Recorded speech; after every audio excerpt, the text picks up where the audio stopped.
مفتی طارق مسعود کے بیانات کے لیے مفتی صاحب کے آفیشیل چینل مفتی طارق مسعود سپیچز کو سبسکرائب کریں۔ تو اس شخص نے آگے کہا وَمَا لِيَ لَا أَعْبُدُ الَّذِي فَطَرَنِي، مجھے کیا ہو گیا کہ میں اس خدا کی عبادت نہ کروں جس نے مجھے پیدا کیا۔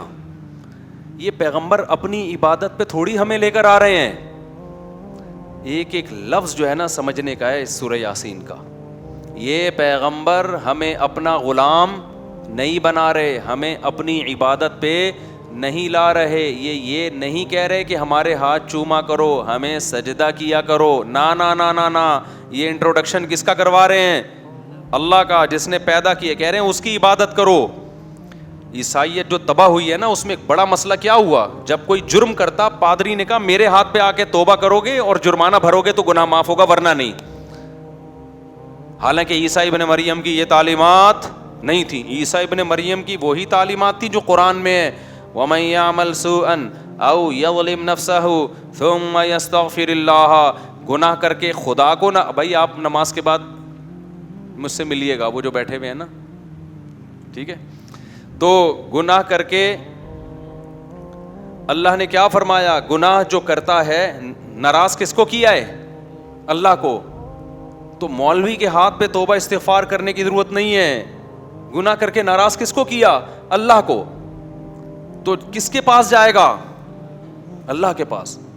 تبھی ہم لوگوں سے منع کرتے ہیں بھائی اپنے گناہ آ کے ہمارے سامنے بیان نہ کیا کرو۔ ہاں علماء نے ایک بات لکھی ہے، کوئی گناہ اگر چھوٹ نہیں رہا نا، عادت پڑ گئی ہے، تو عادت چھڑوانے کے لیے کسی سے اصلاح لینی پڑتی ہے انسان کو۔ جیسے شراب کی عادت پڑ گئی تو آپ ڈاکٹر کو بتاتے ہو نا جی عادت پڑ گئی ہے، تو ڈاکٹر گائیڈ کرے گا بھائی یہ ہے، یہ آلٹرنیٹ ہے، ایسے کرو۔ تو ایسے ہی کسی گناہ کی عادت پڑ جائے تو کسی عالم کو اس غرض سے بتانا کہ حضرت مجبور ہو گیا ہوں، چھوٹ نہیں رہا، آپ کوئی ایسا طریقہ بتا دیں جس سے یہ گناہ چھوٹ جائے، یہ جائز عمل ہے، اس کا اس سے کوئی تعلق نہیں ہے۔ لیکن علماء نے کہا ہے کہ وہ بھی جب بتایا جائے، جب پہلی دفعہ میں نہ بتایا جائے۔ پہلی دفعہ میں کوشش کرو خود ہی چھوڑ دو، اگر 2-3 دفعہ ہو گیا ہے پھر بتاؤ لازمی، کسی سے ہدایت لو، کیونکہ اس کا مطلب آپ سے نہیں چھوٹ رہا وہ گناہ۔ تو اب آپ کو کسی مرشد سے، کسی شیخ سے، کسی مینٹور سے آپ کو پوچھنا پڑے گا کہ بھائی یہ عادت پڑ چکی ہے تو مجھے کوئی ایسا طریقہ بتائیں جس سے میری یہ عادت چھوٹ جائے۔ جیسے ہوا ہے بہت سارے لوگوں کے گناہ چھوٹے ہیں جنہوں نے اہل اللہ سے تعلق قائم کیا، لیکن اصل کیا ہے؟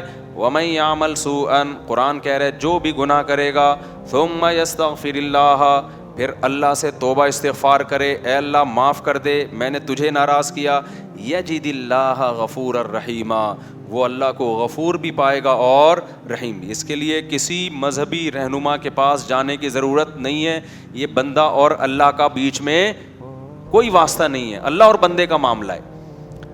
تو یہ تعلیم حضرت عیسیٰ کی بھی تھی، لیکن انہوں نے مذہبی رہنماؤں کو ایسا باپ بنا دیا نا کہ جی ان کے سامنے آ کے بھائی یہ کیا لگتا ہے کہ اس کے سامنے کیوں بتائیں؟ نافرمانی پادری کی تھوڑی ہوئی ہے، کس کی ہوئی ہے؟ خدا کی ہوئی ہے، تو آپ جانو خدا جانے، خدا کو بتاؤ جا کے۔ تو یہ قرآن کی تعلیمات۔ تو اس نوجوان نے کیا کہا؟ وَمَا لِيَ لَا أَعْبُدُ الَّذِي، ارے مجھے کیا ہو گیا، انداز دیکھو تبلیغ کا، مجھے کیا ہو گیا، لا اعبد الذی فطرنی، جس نے مجھے پیدا کیا، سب سے قریب ہے میرے، سب سے بڑا میرا محسن۔ ہم خود تھوڑی پیدا ہو گئے ہیں، اپنی قوم کو سمجھا رہا ہے کہ اے میری قوم، ہم آٹومیٹیکلی خود بخود پیدا نہیں ہو گئے، کوئی تو ہے نا جس نے بنایا ہے، جس نے ہمیں بنایا ہے یہ ہمیں اس کے قریب کر رہے ہیں، اس کی عبادت پہ لگا رہے ہیں۔ وَإِلَيْهِ تُرْجَعُونَ، اور ہم نے لوٹ کے بھی ادھر ہی جانا ہے۔ اینڈ ہمارا کیا ہوگا؟ یا تو اس دنیا میں ہمیشہ کے لیے آئے ہوتے، کبھی مرنا ہی نہ ہوتا، پھر جو مرضی کرتے، جانا بھی اینڈ میں کدھر ہے؟ خدا کو منہ دکھانا ہے، تو بچ کے جا کہاں سکتے ہیں؟ تو کتنی معقول بات کر رہے ہیں یہ پیغمبر، اس میں کون سی ایسی بات ہے جس کو غلط کہا جائے؟ دیکھو اس قوم کی کھوپڑی میں یہ باتیں نہیں آ رہی تھیں، آپ لوگ کی کھوپڑی میں تو آ رہی ہیں نا، کیا خیال ہے؟ تو پھر کر لو نا عمل میرے بھائی، برائی چھوڑ دو، توبہ کر لو اللہ سے، سارے لڑکیوں کے نمبر اپنے موبائل سے بلاک کر دو۔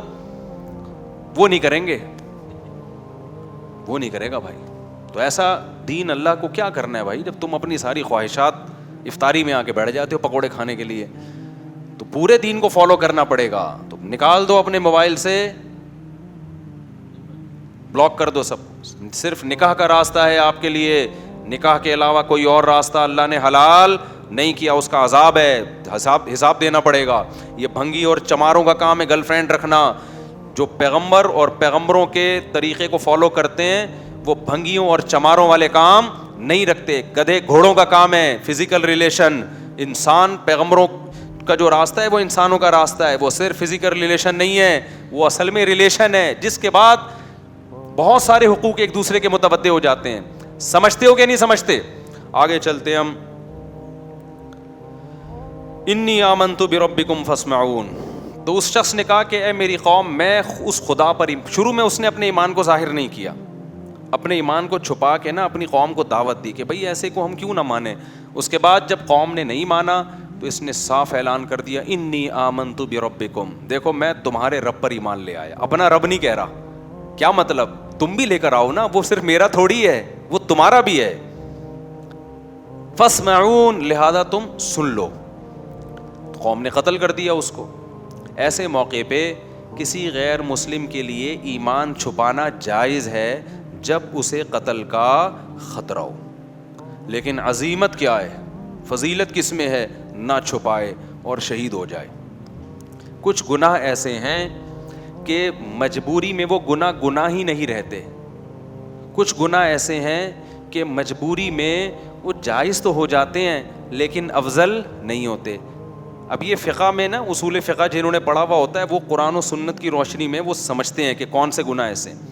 آپ بھوک سے مر رہے ہو, خطرہ ہے کہ جان سے ہاتھ نہ دھو بیٹھو, اور آپ کے پاس حرام گوشت ہے, تو وہ حرام گوشت کھانا آپ کے لیے حلال ہے. نہیں کھاؤ گے مرو گے, خودکشی کا گناہ ہوگا. وہاں جان بچانا فرض ہے, سمجھتے ہو؟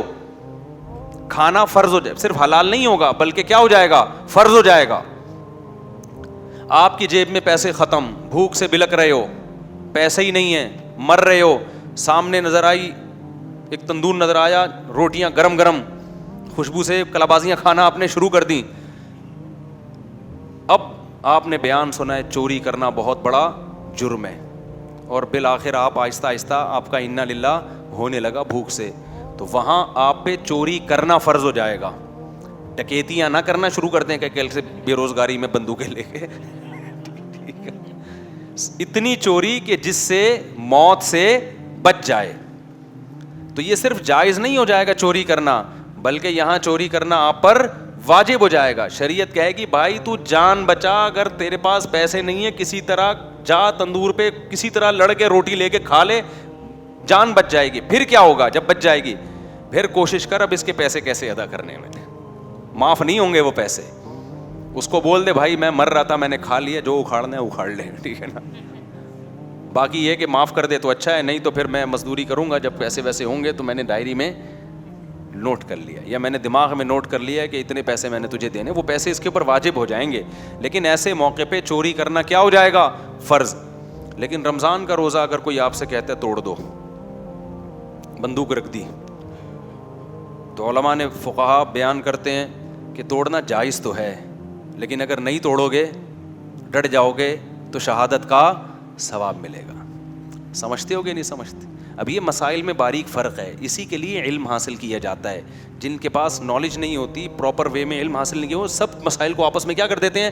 گٹمٹ. اسی طرح یاد رکھو کہ اگر کسی نے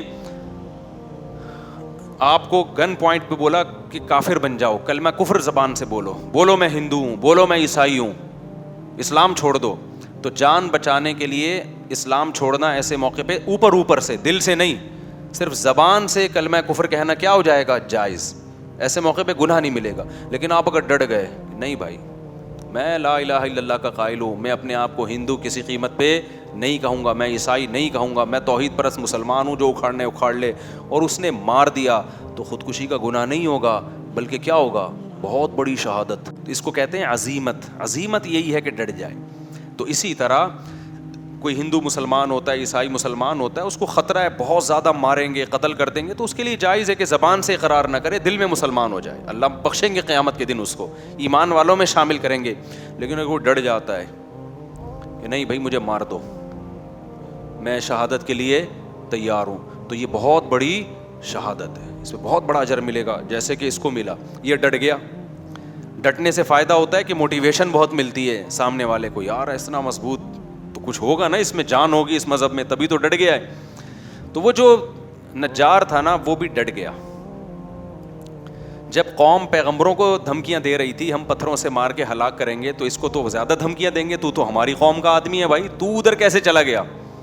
تو اس نے کہا انی آمنت بربکم فاسمعون, میں رب پہ ایمان لے آیا ہوں. جیسے حضرت عمر ڈٹ گئے تھے نا نبی کے دور میں, جب مکہ میں لوگ مسلمان ہو رہے تھے تو چھپ کے مسلمان ہوتے تھے, کیونکہ بہت زیادہ خطرات تھے, بہت ظلم ہوتا تھا جو مسلمان ہو جاتے. حضرت عمر جب مسلمان ہوئے نا تو مسجد حرام میں جا کے اعلان کر دیا کہ میں کیا ہو گیا ہوں, مسلمان ہو گیا ہوں, ایسی کی تیسی, جو اکھاڑنا ہے آ کے اکھاڑ. بلکہ بولا کہ جس کو اپنی بیوی کو بیوہ کروانا ہے تشریف لا سکتا ہے وہ, یعنی الٹا ان کو دھمکیاں دینا شروع کر دی. جس کو اپنے بچے یتیم کروانے کا شوق ہے مارکیٹ میں آ جائے, میں ہو گیا ہوں مسلمان, آ جائے, ٹھیک ہے نا. اور جس کو شوق ہے کہ بیوی بیوہ ہو جائے تو وہ بھی مجھے آ کے روک سکتا ہے, ہم یہی نماز پڑھے گا. تو یہ طاقت تھی, تبھی تو نبی نے دعا مانگی تھی, اے اللہ ابو جہل کے ذریعے اسلام کو طاقت دے, یا عمر بن خطاب کے ذریعے. اللہ کو عمر بن خطاب پسند تھے تو اللہ نے کس کے ذریعے طاقت دے دی؟ عمر بن خطاب. اور ایسی پھر حکومت قائم کی ہے 22 لاکھ مربع میل پر. حضرت عمر کے دور میں کوئی سیاسی اختلاف بھی نہیں ہوا ہے, خاندانی حکومت ہوئی ہے. کس کے دور میں؟ عمر کے دور میں. کوئی سر اٹھا کے اور حضرت عمر کس قدر اللہ کا خوف تھا. دیکھو بیماری میں جب شہادت کا وقت تھا نا, اس وقت ایک نوجوان عیادت کے لیے آیا, اس کا ازار ٹخنوں سے نیچے تھا, جانے لگا تو حضرت عمر نے اس وقت بلایا, بولا اس ازار کو کیا کرو, اوپر کرو.